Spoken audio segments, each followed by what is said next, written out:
പാതയ്ക്ക് പ്രകാശവുമാണല്ലോ. ഞങ്ങളോട് കർത്താവിൻ്റെ വചനത്തിൽ കൂടെ തുടർന്നും സംസാരിക്കണം. കർത്താവെ, മന്ദ മനസ്സുകളിൽ ഉന്നത ബലത്തോടെ കർത്താവിൻ്റെ വചനം ചെല്ലുവാൻ ദൈവം കൃപ ചെയ്താലും യേശുവിൻ നാമത്തിൽ തന്നെ പിതാവേ, ആമേൻ. നമ്മുടെ ചിന്തയ്ക്കായിട്ട് വിശുദ്ധ മത്തായിയുടെ സുവിശേഷം 5-ാം അധ്യായം അതിൻ്റെ പ്രാരംഭവാക്യങ്ങൾ കഴിഞ്ഞ ദിവസങ്ങളിൽ ചിന്തിപ്പാൻ തക്കവണ്ണം ദൈവം നമ്മളെ സഹായിച്ചല്ലോ. ഇന്നത്തെ പകൽ സമയം എത്രത്തോളം അത് പുരോഗമിക്കുവാൻ കഴിയും എന്നുള്ളത് ഞാൻ ശങ്കിക്കുന്നു. വളരെ പെട്ടെന്ന് നിർത്തേണ്ടതായിട്ടുണ്ടല്ലോ. PYP മീറ്റിങ്ങും തുടർന്ന് നടക്കേണ്ടതായിട്ടുള്ള ആവശ്യകതയുണ്ട്. അതുകൊണ്ട് വളരെ പെട്ടെന്ന് ചിന്തിപ്പാനായിട്ട് ഞാൻ ആഗ്രഹിക്കുന്നു. 5-ാം അധ്യായം 3 മുതൽ താഴോട്ടുള്ള വാക്യങ്ങൾ, അതിൻ്റെ 12 വരെയുള്ള വാക്യങ്ങൾ ബിയാറ്റിറ്റ്യൂഡ് എന്ന് ഇംഗ്ലീഷിൽ അറിയപ്പെടുന്ന, അല്ലെങ്കിൽ കർത്താവ് ഇന്നവർ ഭാഗ്യവാന്മാർ എന്നുള്ളതാകുന്ന ആ ഭാഗ്യവർണ്ണന നൽകിയിരിക്കുന്ന തിരുവചന ഭാഗമാണ് 3 മുതൽ 12 വരെയുള്ള തിരുവചന ഭാഗം. കഴിഞ്ഞ ആഴ്ചയിൽ ഒരു വിഷയം മാത്രം നമ്മൾ ചിന്തിച്ചു. അതായത് ബ്ലെസ്സിങ്, ബ്ലെസ്സഡ് എന്ന് പറഞ്ഞാൽ എന്താണ്?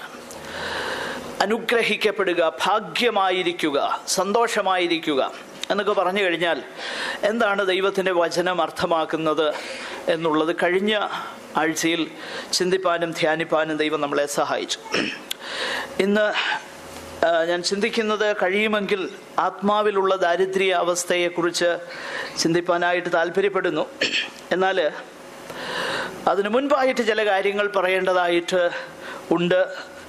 അതിലേക്ക് പെട്ടെന്ന് പ്രവേശിപ്പാനായിട്ട് ഞാൻ ആഗ്രഹിക്കുകയാണ്.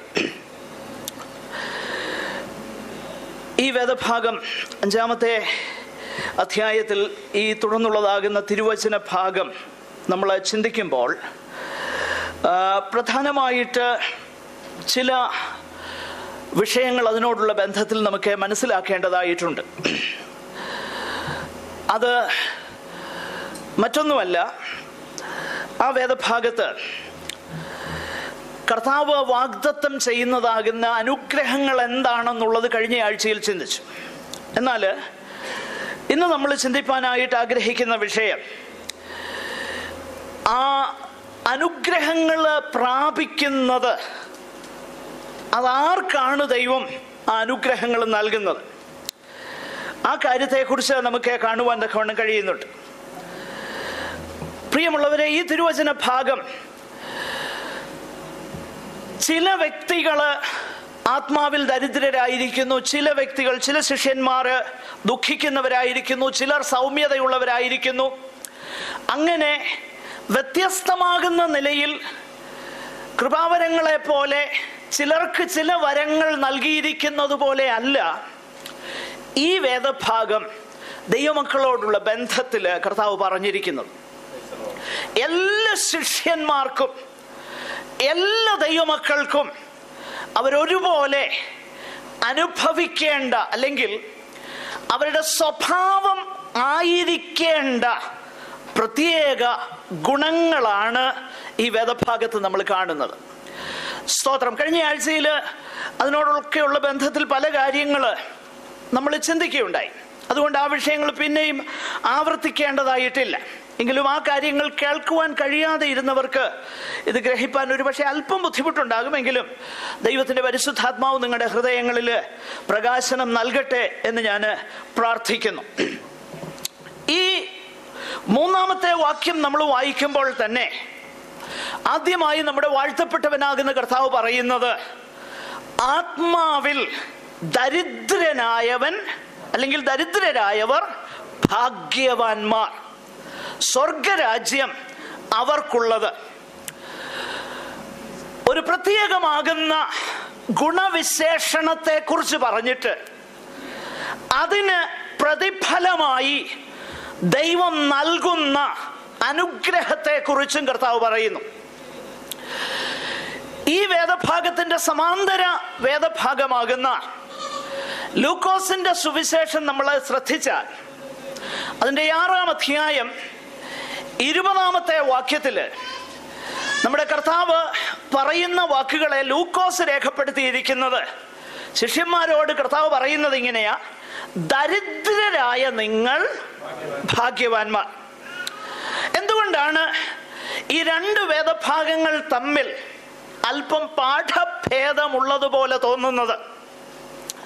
എന്താണ് കർത്താവ് അർത്ഥമാക്കുന്നത്?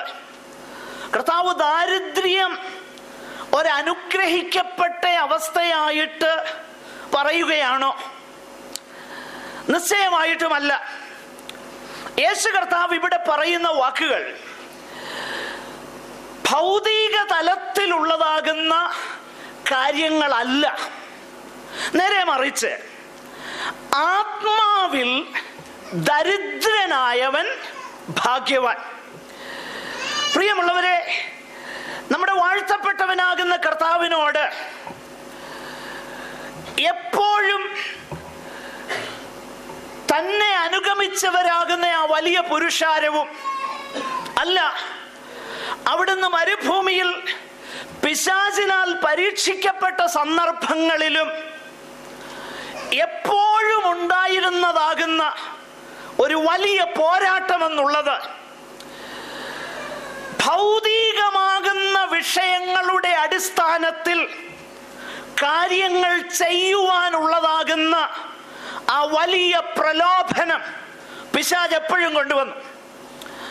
അതുകൊണ്ടാണ് നാം വായിക്കുന്നത്, യേശു കർത്താവിന് താൻ 40 നാൾ ഉപവസിച്ച് കഴിഞ്ഞപ്പോൾ വിശന്നു. പിശാച് അടുത്ത് വന്നിട്ട് പറഞ്ഞു, ഈ കല്ല് അപ്പമാകുവാനായിട്ട് കൽപ്പിക്കാൻ പറഞ്ഞു. യേശു പറഞ്ഞു, മനുഷ്യൻ അപ്പം കൊണ്ട് മാത്രമല്ല ദൈവത്തിന്റെ വായിൽ നിന്ന് വരുന്ന സകല വചനങ്ങൾ കൊണ്ടും ജീവിക്കുന്നു. He overcame that temptation. He repudiated that temptation of the devil to advance, so to speak, the kingdom of God in material terms. ഭൗതികമാകുന്ന ആ നിലയിൽ ദൈവരാജ്യം പുരോഗമിപ്പിക്കുവാനായിട്ടുള്ള ആ പ്രലോഭനത്തെ കർത്താവ് അതിജീവിച്ചു. ലൂക്കോസിന്റെ സുവിശേഷം, യോഹന്നാന്റെ സുവിശേഷം 6-ാം അധ്യായം അതിന്റെ 15-ാം വാക്യത്തിൽ നമ്മൾ കാണുന്നുണ്ട്, യേശു ഒരു വലിയ പുരുഷാരത്തെ അപ്പം കൊടുത്ത് വർഷിപ്പിച്ചു. ഉടനെ അവരെല്ലാവരും കൂടെ വന്ന് തന്നെ പിടിച്ച് രാജാവാക്കുവാൻ പോകുന്നു എന്ന് കണ്ടപ്പോൾ യേശു ആ ദേശം വിട്ട് പോയി. പിലാത്തോസിന്റെ മുൻപിൽ നിൽക്കുമ്പോൾ യേശുവിനോട് നീ രാജാവാകുന്നുവോ എന്ന് ചോദിക്കുമ്പോൾ, യോഹന്നാന്റെ സുവിശേഷം 18-ാമത്തെ അധ്യായം അതിന്റെ 36-ാമത്തെ വാക്യത്തിൽ യേശു പറയുന്ന മറുപടി ഇതാണ്: എന്റെ രാജ്യം ഐഹികമല്ല. എന്ന് പറഞ്ഞാൽ എന്റെ രാജ്യത്തിന്റെ ഉറവിടം ഈ ഭൂമിയല്ല, എന്റെ രാജ്യത്തിന്റെ ഉറവിടം സ്വർഗീയമാണ്. അതുകൊണ്ട് തന്നെ എന്റെ രാജ്യത്തിന്റെ സ്വഭാവവും വ്യത്യസ്തമാണ്. എന്റെ പ്രിയരെ, നാം ഒരു കാര്യം മനസ്സിലാക്കണം. നമ്മുടെ വാഴ്ത്തപ്പെട്ടവനാകുന്ന കർത്താവ് ഒരിക്കലും ആത്മീകതയെ ഭൗതികതയുടെ മാർഗമായി കർത്താവും പഠിപ്പിച്ചിട്ടില്ല, ശിഷ്യന്മാരും പഠിപ്പിച്ചിട്ടില്ല. ഞാനൊരു കാര്യം വളരെ വ്യക്തമായി പറയുവാൻ ആഗ്രഹിക്കുകയാണ്. ഇക്കണോമിക്കൽ അഡ്വാൻറ്റേജ് എന്നുള്ളതാകുന്ന ഒരു കാര്യമല്ല തൻ്റെ ശിഷ്യന്മാർക്ക് യേശു വാഗ്ദാനം ചെയ്തത്. വിശ്വസിച്ചാലും അംഗീകരിച്ചാലും ഞാൻ വളരെ ഉറക്കെ പറയാൻ ആഗ്രഹിക്കുകയാണ്. എനിക്കറിയാം ഇതിനൊന്നും സ്വോത്രം വരികയില്ലെന്നറിയാം, പക്ഷെങ്കിൽ ദിസ് ഈസ് ട്രൂത്ത്. യേശു കർത്താവ് വിശുദ്ധ മത്തായിയുടെ സുവിശേഷം 11-ാമത്തെ അധ്യായം നമ്മൾ ശ്രദ്ധിച്ചാൽ അവിടെ കർത്താവ് പറയുന്ന ഒരു കാര്യമുണ്ട്. മത്തായിയുടെ സുവിശേഷം 11-ാം അധ്യായം 28 മുതലുള്ള വാക്യങ്ങൾ വായിച്ചു നോക്കിക്കഴിഞ്ഞാൽ കർത്താവ് പറയുക, അധ്വാനിക്കുന്നവരും ഭാരം ചുമക്കുന്നവരും ആയുള്ളോരെ എല്ലാവരും എൻ്റെ അടുക്കൽ വരുവിൻ. വന്നാൽ എന്തോ കിട്ടും? നിങ്ങൾക്ക് ആശ്വാസം കിട്ടും. എന്താശ്വാസം കിട്ടും? താഴോട്ട് വായിക്കാം. ഞാൻ സൗമ്യതയും താഴ്മയും ഉള്ളവനാകിയാൽ. നോക്കുക, കർത്താവ് പറയുന്ന വാക്കുകൾ. Make no mistake about that. ഞാൻ സൗമ്യതയും താഴ്മയുള്ളവനാ. എന്റെ മുഖം എടുത്തിട്ട് എന്നോട് പഠിപ്പിൻ, നിങ്ങൾക്ക് എന്നോ തരാമെന്ന് പറഞ്ഞു. ഹല്ലേലൂയ. പ്രിയമുള്ളവരെ, ലോകത്തിൽ വേറെ ആർക്കും തരാൻ കഴിയാത്ത ഒരു വാഗ്ദത്തം കർത്താവ് പറഞ്ഞു. എന്റെ മുഖം തോളിലോട്ട് എടുത്തോ, എന്നോട് പഠിച്ചോ. ഇക്കണോമിക്കൽ അഡ്വാൻറ്റേജ് ഒന്നും ഞാൻ വാഗ്ദത്തം ചെയ്യുന്നില്ല. എന്നാൽ ഒരു കാര്യം ഞാൻ തരാം, നിങ്ങളുടെ ആത്മാക്കൾക്ക് ആശ്വാസം ഞാൻ തരാം. ഇതാ കർത്താവ് വാഗ്ദാനം ചെയ്തത്. ഞാനിത് പറയുമ്പോൾ എന്നെ തെറ്റിദ്ധരിക്കരുത്. കർത്താവ് മനുഷ്യന്റെ എല്ലാ കാര്യങ്ങളെ കുറിച്ചും കൺസേൺഡ് ആകട്ടോ. കർത്താവിന്റെ സ്വഭാവത്തിന് വ്യത്യാസമില്ല.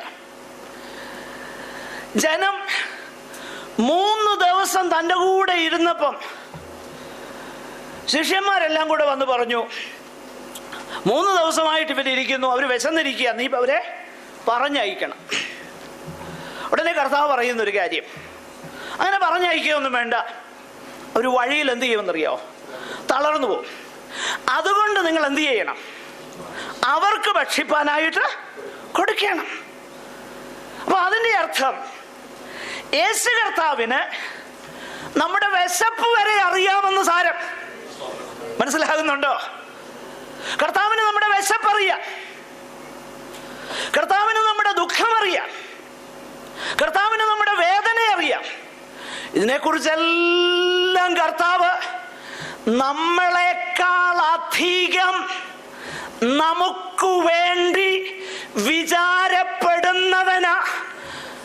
അത് കർത്താവ് അതതിൻ്റെ സമയത്ത് യാതൊരു മുടക്കവും വരുത്താതെ ചെയ്യുമെന്നുള്ളതിന് എനിക്ക് ഭയങ്കര ധൈര്യം എൻ്റെ കർത്താവിലുണ്ട്.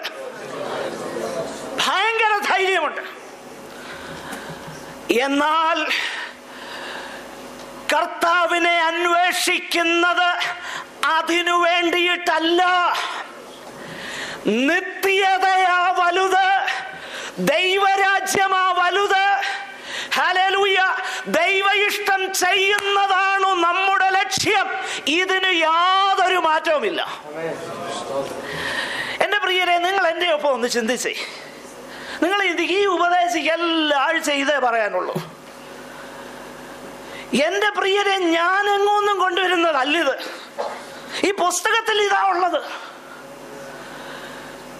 പൗലോസും ലേഖനങ്ങൾ എഴുതുന്നു. നമ്മളൊന്ന് ചിന്തിച്ചു നോക്കണം. ലേഖനങ്ങൾ എഴുതുമ്പം നമ്മളെക്കാളെല്ലാം കഷ്ടതയുടെ കഠിന ശോധനയിൽ കൂടെ കടന്നു പോകുന്നവർക്കാ ലേഖനങ്ങൾ എഴുതിയത്. എബ്രായ ലേഖനം ഒന്ന് എടുക്കേണ്ട ആവശ്യമില്ല, നിങ്ങളുടെ മനസ്സിലൊന്നെടുത്തേ. അതെഴുതുന്നത് വലിയ കഷ്ടതയിൽ കൂടെ പോകുന്ന ഒരു ജനത്തിനാണ് എഴുതുന്നേ. ഇല്ലേ? അതിനകത്ത് എത്ര വാക്യങ്ങളുണ്ട്. പാപത്തോട് പോരാടുന്നതിൽ പ്രാണത്യാഗത്തോളം നിങ്ങൾ തടവുകാരോട് സഹതാപം കാണിച്ചതല്ലാതെ സ്വർഗത്തിൽ നിങ്ങൾക്ക് ഉത്തമ സമ്പത്തുണ്ട് എന്ന് മനസ്സിലാക്കിയിട്ട് നിങ്ങളുടെ സമ്പത്തുകളുടെ അപഹാരവും സന്തോഷത്തോടെ സഹിച്ചുവല്ലോ. തടവുകാരെ ചെന്ന് നിങ്ങൾ കാണണം. അപ്പൊ കുറച്ചുപേര് തടവിലുണ്ട്, കുറച്ചുപേരുടെ വസ്തുവകൾ പിടിച്ചെടുത്തു, കുറച്ചുപേര് പാളയത്തിന്റെ പുറത്ത് നിന്നെ അനുഭവിച്ചു. ഇവരോടെല്ലാം എഴുതുമ്പം എബ്രായ ലേഖനകാരന്, കുഞ്ഞുങ്ങളെ, നിങ്ങളുടെ പിടിച്ചുപോയ സമ്പത്തെല്ലാം ഇന്നല്ലെങ്കിൽ നാളെ 7 ഇരട്ടിയായി നിങ്ങൾക്ക് തിരിച്ചു കിട്ടുമെന്നോ? അതല്ല എഴുതിയത്. ഒരു കാര്യമേ പറയാനുള്ളൂ, ഇനിയും എത്രയും അല്പകാലം കഴിഞ്ഞിട്ട് വരുവാനുള്ളവൻ വരും, താമസിക്കയുമില്ല. എന്നാൽ എന്റെ നീതിമാൻ വിശ്വാസത്താൽ ജീവിക്കും. പിന്മാറുന്നു എങ്കിൽ എന്റെ ഉള്ളത്തിൽ അവന് പ്രസാദമില്ല. വിശ്വാസത്തിനു വേണ്ടി ജീവൻ കൊടുക്കാനായി വിളിക്കപ്പെട്ടപ്പോൾ പിന്മാറുന്നുവെങ്കിൽ പ്രസാദമില്ലെന്നാണ് ദൈവാത്മാവ് പറയുന്നതെങ്കിൽ, ഇന്ന് ജോലിയിൽ ഒരു പ്രശ്നം വരുമ്പോൾ, ജീവിതത്തിൽ ഒരു ദുഃഖമുണ്ടാകുമ്പോൾ, മാനസിക പിന്മാറ്റത്തിലാണെങ്കിൽ വിശ്വാസത്തിൽ നിന്നും നമ്മൾ വീണുപോയിരിക്കുന്നു. ദൈവത്തിന് നമ്മിൽ പ്രസാദമില്ല. പ്രിയമുള്ളവരെ, ഇതാ ദൈവവചനം. ദൈവത്തിന്റെ ആത്മാവ് പറയുക, എത്രയും അല്പകാലം കഴിഞ്ഞിട്ട്. ഇതാണോ അവരോട് പറയാനുള്ളത്? ദൈവാത്മാവിന് തെറ്റുപറ്റുമോ എൻ്റെ പ്രിയരെ? ഞാനൊരു കാര്യം കൂടെ പറയാം. അപ്പൊ പൗലോസും ഈ അപ്പോസ്തലന്മാരെല്ലാം എഴുതുമ്പം ഏതേലും ഭൗതിക വിഷയത്തെ കുറിച്ചാണോ അവരുടെ കൺസേൺ? അല്ല. പൗലോസിന്റെ കൺസേൺ ഒക്കെ ഭൗതിക വിഷയങ്ങളെ കുറിച്ചൊക്കെ വരുമ്പോൾ, ഉദാഹരണത്തിന് നമ്മൾ വായിച്ചു നോക്കിക്കഴിഞ്ഞാൽ ഫിലിപ്പി ലേഖനത്തില് ഭൗതിക വിഷയങ്ങളെ കുറിച്ച് എഴുതുന്നുണ്ട്. അപ്പൊ അത് എഴുതുമ്പോഴും ഒരു വിധത്തിൽ പറഞ്ഞാൽ ഈ സഹോദരങ്ങൾ അതിന് എലിജിബിൾ ആണെന്ന് വേണേ പറയാം. കാരണം അവർ കഷ്ടത എന്ന കഠിന ശോധനയിലായിരുന്നിട്ടും അവരുടെ സന്തോഷ സമൃദ്ധി ധാരാളം ഔദാര്യം കാണിപ്പാൻ കാരണമായി തീർന്നു. തെസ്സലോനിക്കയിലായിരുന്നപ്പോഴും കുറവ് തീർക്കാൻ ആരയച്ചു തന്നു? ഫിലിപ്പിയിലുള്ളവർ അയച്ചു തന്നു. എന്നിട്ട് അവരോട് പറയുക, നിങ്ങൾ അങ്ങനെ ചെയ്തത് നന്നായി. എൻ്റെ ദൈവമോ നിങ്ങളുടെ ബുദ്ധിമുട്ടൊക്കെയും ക്രിസ്തുവേശുവിൽ തന്റെ മഹത്വത്തിന്റെ ധനത്തിനൊത്തവണ്ണം പൂർണ്ണമായി. ഞാനൊരു കാര്യം പറയട്ടെ, ഈ വാഗ്ദത്തം എല്ലാവർക്കുമുള്ള വാഗ്ദത്തം അല്ല. എനിക്കറിയാം സ്തോത്രം വരികയില്ലെന്ന്. ദൈവം നമ്മെ ഏൽപ്പിച്ചതാകുന്ന റിസോഴ്സസിൽ നമ്മുടെ കൈകള് വെടിപ്പുള്ളതാണെങ്കിൽ ഈ വാഗ്ദത്തം ക്ലെയിം ചെയ്യാം, അല്ലെ ക്ലെയിം ചെയ്യാൻ ഒക്കത്തില്ല. ഒക്കെയല്ല. അവരോട് പറയുകയാണ്, നിങ്ങൾ എൻ്റെ ബുദ്ധിമുട്ട് തീർത്തു, അതുകൊണ്ട് ദൈവവും നിങ്ങളുടെ ബുദ്ധിമുട്ട് എന്ത് ചെയ്യുമെന്നറിയാമോ? തീർത്തു തരും. അത് തീർത്തു തരുന്നതും എങ്ങനെയാണെന്ന് പൗലോസ് എഴുതിയിട്ടുണ്ട്. ഹല്ലേലൂയ. നിങ്ങൾ ചിന്തിക്കുന്നത് പോലെ ഒന്ന് കൊടുത്ത 10 കിട്ടുന്ന പരിപാടി അല്ല പൗലോസ് പറഞ്ഞത്. പിന്നെ എന്താണെന്നറിയാം, ദൈവം തരും, അത് വേറെ വിഷയം. അതല്ല, ഞാൻ ആ വിഷയത്തിലേക്കല്ല ഞാൻ പോകുന്നത്. പൗലോസ് പറഞ്ഞത് തൻ്റെ മഹത്വത്തിൻ്റെ ധനത്തിനൊത്തവണ്ണം, മഹത്വത്തിന്റെ ധനത്തിനൊത്തവണ്ണം. ഹല്ലേലൂയ, സ്തോത്രം. എന്റെ പ്രിയരെ, ദൈവം അങ്ങനെ നമ്മെ കരുതുവാൻ വിശ്വസ്തനാണെന്നുള്ളത് ഈ സകല ദൈവമക്കൾക്കും അറിയാമായിരുന്നു. അവർക്ക് അതിനെക്കുറിച്ച് സംശയമില്ലായിരുന്നത് കൊണ്ട് അവര് വാലല്ല തലയാക്കുമെന്ന് പറയുന്നതിന്റെ പുറകെ അല്ല പോയത്. കർത്താവേ, ഞങ്ങൾ എന്താ ഇതിനു വേണ്ടി ചെയ്യേണ്ടത്? നീ ഞങ്ങളെ രക്ഷിച്ചില്ലേ, നീ ഞങ്ങളെ വീണ്ടെടുത്തില്ലേ, what shall we do? പുസ്തകത്തിൽ നിന്ന് 1-2 വാക്യങ്ങൾ പെട്ടെന്നൊന്ന് വായിച്ചേ. 2 ആറ്റിറ്റ്യൂഡ്, 2 മനോഭാവമുണ്ട്. ഞാൻ വാക്കുകളെ പെട്ടെന്ന് അവസാനിപ്പിക്കാം. ഒരു മനോഭാവം പരിശുദ്ധാത്മാവ് ശിഷ്യന്മാരുടെ മേൽ വരുന്നതിന് മുമ്പേ ഉണ്ടായിരുന്ന ഒരു മനോഭാവം. പെട്ടെന്നൊന്ന് വായിക്കാം. മത്തായിയുടെ സുവിശേഷം 19-ാം അധ്യായം 27-ാമത്തെ വാക്യം. പത്രോസ് അവനോട്, ഞങ്ങൾ സകലവും വിട്ട് നിന്നെ അനുഗമിച്ചുവല്ലോ, ഞങ്ങൾക്ക് എന്ത് കിട്ടുമെന്ന് ചോദിച്ചു. യേശു അവരോട് പറഞ്ഞത്, മതി. അതിന്റെ പശ്ചാത്തലം നമുക്കറിയാം. ഒരു ധനികനെ കർത്താവ് മടക്കി അയച്ച ഒരു പശ്ചാത്തലമാണ്. ആ പശ്ചാത്തലത്തിൽ പത്രോസ് ശ്ലീഹ കർത്താവിനോട് ചോദിക്കുന്നതാകുന്ന ഒരു കാര്യം, ഞങ്ങൾ എന്ത് ചെയ്തു? സകലവും വിട്ടിട്ട് നിന്നെ അനുഗമിച്ചു. ഞങ്ങൾക്ക് എന്നാ കിട്ടുന്നത്? പത്രോസിന് അറിയേണ്ടതായിരുന്നു, എന്നോ കിട്ടും കർത്താവേ. ന്യായമായ ചോദ്യം. കർത്താവ് അതിന് മറുപടി കൊടുക്കുന്നുണ്ട്. എന്നാൽ ദൈവത്തിന്റെ പരിശുദ്ധാത്മാവ് ഭൂമിയിലേക്ക് വന്ന് സഭ ഉടലെടുത്തതിന്റെ ശേഷം വേറൊരുത്തനെ കർത്താവ് തൻ്റെ ദർശനം കൊടുത്ത് അവനെ സന്ദർശിക്കുന്ന ഒരു സന്ദർഭമുണ്ട്. അവിടെ അവൻ ചോദിക്കുന്ന ചോദ്യം വളരെ പ്രസക്തമാണ്. പെട്ടെന്നൊരു വാക്യം ഒന്നെടുത്ത് വായിക്കണമേ. അപ്പോസ്തല പ്രവൃത്തി 22:10.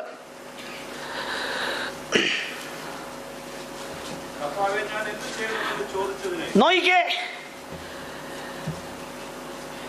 ഇത് തമ്മിലുള്ള വ്യത്യാസം മനസ്സിലായോ? പത്രോസ് ചോദിക്കുന്നത് ഞങ്ങൾക്ക് എന്നോ കിട്ടും. പൗലോസ് ചോദിക്കുന്നതിനെന്നറിയോ? ഞാൻ എന്താ ചെയ്യേണ്ടത്? ഇത് തമ്മിൽ വലിയ വ്യത്യാസമുണ്ട് കേട്ടോ. ഹല്ലേലൂയ. ഇത് തമ്മിൽ വലിയ വ്യത്യാസമുണ്ട്. പൗലോസ് പറയുക, ഞാൻ എന്നാ ചെയ്യേണ്ടത്? Hallelujah. Tell me what shall I do. ഞാനത് ചെയ്യാൻ തയ്യാറാ. ഞാൻ പറഞ്ഞു വരുന്ന താല്പര്യം മറ്റൊന്നുമല്ല. നമ്മുടെ കൺസേൺ എന്ത് കിട്ടുമെന്നുള്ളതല്ല.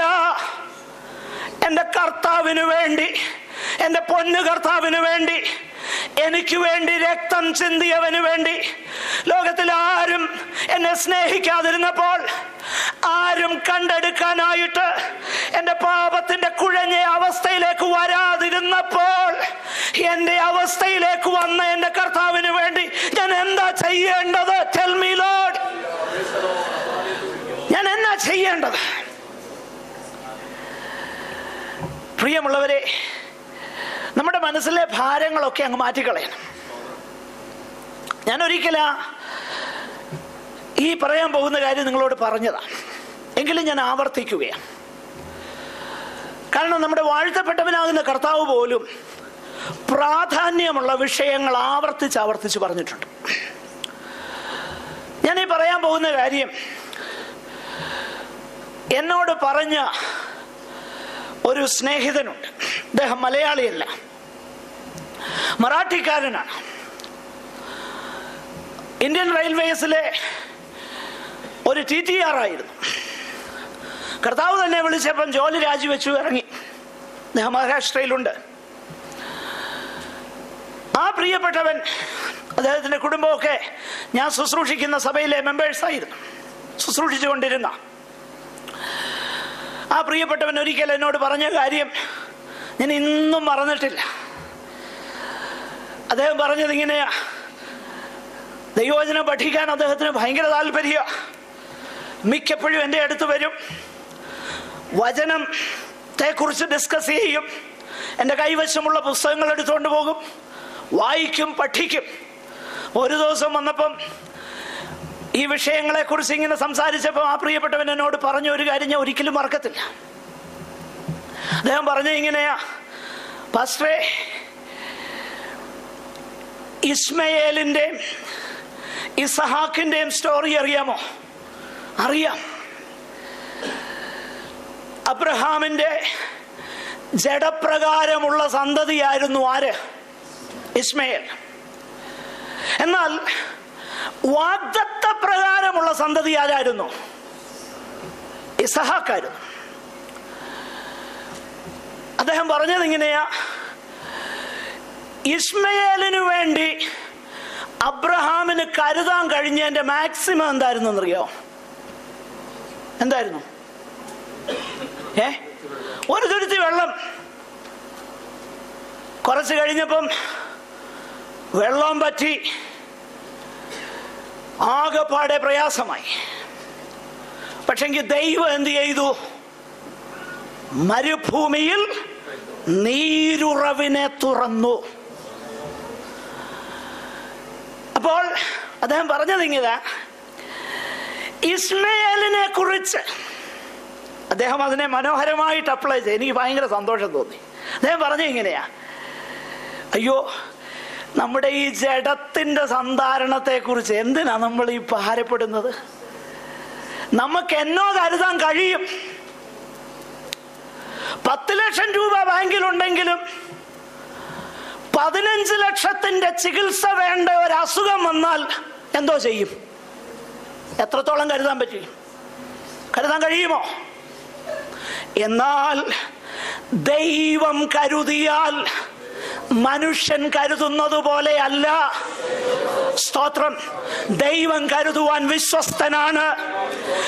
എന്നാൽ ആത്മാവിനു വേണ്ടി, ഇസഹാക്കിനു വേണ്ടി അബ്രഹാം സകലം കൊടുത്തെന്ന് പറഞ്ഞു. മനസ്സിലായോ വല്ലോ? ആത്മസന്തതിക്ക് വേണ്ടി മുഴുവൻ കരുതി. ജഡപ്രകാരമുള്ളതിനു വേണ്ടി കരുതാൻ കഴിവില്ലെന്നുള്ളത് മനസ്സിലാക്കി ദൈവം കരുതിക്കൊള്ളും. പ്രിയരെ, make no mistake about that. നമ്മൾ കരുതേണ്ടത്, നമ്മൾ കൺസേൺഡ് ആകേണ്ടത് നിത്യതയെ കുറിച്ച് തന്നെയാ, കർത്താവിന്റെ വരവിനെ കുറിച്ച് തന്നെയാ. ഹല്ലേലൂയ. അതാ നമ്മുടെ കൺസേൺ, നമ്മുടെ ഭൗതിക വിഷയങ്ങളല്ല. അതിനുവേണ്ടി ദൈവം കരുതുവാൻ വിശ്വസ്തനാ. ഹല്ലേലൂയ. ഈ ഒരു മെസ്സേജ് നമ്മുടെ ഹൃദയത്തിലേക്ക് പതിയട്ടെ. ഞാൻ എൻ്റെ വാക്കുകളെ അവസാനിപ്പിക്കുക. നമ്മുടെ കണ്ണുകളെ അടയ്ക്കാൻ നമുക്ക് വീണ്ടും പ്രാർത്ഥിക്കാം. PYPA മീറ്റിംഗ് നടക്കേണ്ടതുള്ളത് കൊണ്ട് ഞാൻ തുടരുവാൻ ആഗ്രഹിക്കുന്നില്ല. ഒരു നിമിഷം നമുക്ക് നമ്മെ തന്നെ ഒന്ന് ഏൽപ്പിച്ചു കൊടുക്കാം. പ്രിയമുള്ളവരെ, വിശ്വസിച്ചാലും ഇല്ലെങ്കിലും ഇനിയും എത്രയും അല്പകാലം കഴിഞ്ഞിട്ട് വരുവാനുള്ളവൻ വരും. സ്തോത്രം. താമസിക്കത്തില്ലെന്ന് എനിക്ക് നന്നായി അറിയാം. Glory to God. എന്നാൽ എൻ്റെ നീതിമാൻ വിശ്വാസത്താൽ ജീവിക്കും. പിന്മാറുന്നുവെങ്കിലോ എൻ്റെ ഉള്ളത്തിൽ അവന് പ്രസാദമില്ല. നാമോ നാശത്തിലേക്ക് പിന്മാറുന്നവരുടെ കൂട്ടത്തിലല്ല, വിശ്വസിച്ച് ജീവരക്ഷ പ്രാപിക്കുന്നവരുടെ കൂട്ടത്തിലത്രേ ആകുന്നു. ഹല്ലേലൂയ. നാം ഏത് കൂട്ടത്തിലാണ് ഇന്നായിരിക്കുന്നതെന്ന് ദൈവത്തിന്റെ ആത്മാവ് നമ്മെ ശോധന ചെയ്യുമ്പോൾ ഏത് ഗ്രൂപ്പിലാണ് നാം പെടുന്നതെന്ന് നമുക്ക് നമ്മെ തന്നെ ഒന്ന് ചോദിക്കാം. ഹല്ലേലൂയ. എക്കണോമിക്കൽ അഡ്വാൻറ്റേജിന് വേണ്ടിയിട്ടാണോ കർത്താവിനെ പിൻപറ്റുന്നത്, അതോ നിത്യതയ്ക്ക് വേണ്ടിയിട്ടാണോ? ഹല്ലേലൂയ. ഹല്ലേലൂയ. യേശു പറഞ്ഞു, എൻ്റെ രാജ്യം ഐഹികമല്ല, എൻ്റെ രാജ്യം ഐഹികമല്ല. മുന്നമേ അവന്റെ രാജ്യവും നീതിയും അന്വേഷിപ്പീൻ. എൻ്റെ നുകമെടുത്ത് എന്നെ അനുഗമിപ്പീൻ. നിങ്ങളുടെ ആത്മാക്കൾക്ക് ആശ്വാസം ലഭിക്കും. ഹല്ലേലൂയ. നമുക്ക് വീണ്ടും പ്രാർത്ഥിക്കാം. സഹോദരൻ നല്ലൊരാൾ ദയവായി പ്രാർത്ഥിക്കാം.